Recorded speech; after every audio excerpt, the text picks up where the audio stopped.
Dans toutes les médecines anciennes, on dit « nous sommes responsables ». C'est nous qui créons notre santé ou notre maladie. Si on vit d'une manière malsaine, par exemple si je mange n'importe quoi, si je garde la colère à l'intérieur, si j'ai aucune connexion avec la vie, que je suis dans la haine, dans la peur, dans le contrôle, eh bien à un moment donné, le fait de tellement mal vivre va faire que la maladie arrive. En fait, la maladie, c'est un avertissement pour nous dire « oh oh », comme une ampoule rouge qui s'allume au tableau de bord de la voiture. Ça veut dire qu'il y a quelque chose qui ne va pas. Donc j'ai compris que la guérison, ça n'a rien à voir avec le fait de faire ou pas des traitements. Les traitements, ça soulage, ça peut faire du bien ou pas, mais la guérison, c'est autre chose. C'est permettre au corps physique de se régénérer, parce qu'il sait le faire, mais que pour qu'il puisse le faire, il faut avoir une démarche globale, holistique. C'est-à-dire qu'il va falloir s'occuper de son corps physique, certes, mais ne pas croire que c'est la totalité du problème.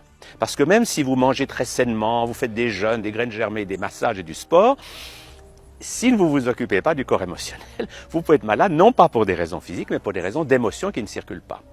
Et ce qu'on nous a appris à faire, c'est « tais-toi ». Tu ne cries plus, tu ne ris plus, tu ne pleures plus, tu deviens comme tes parents, sérieux. Et on entre dans le stress, on entre dans ce moule occidental que la vie c'est dur, il faut tout le temps se battre, c'est la compétition, etc. Et on a perdu l'usage de notre corps.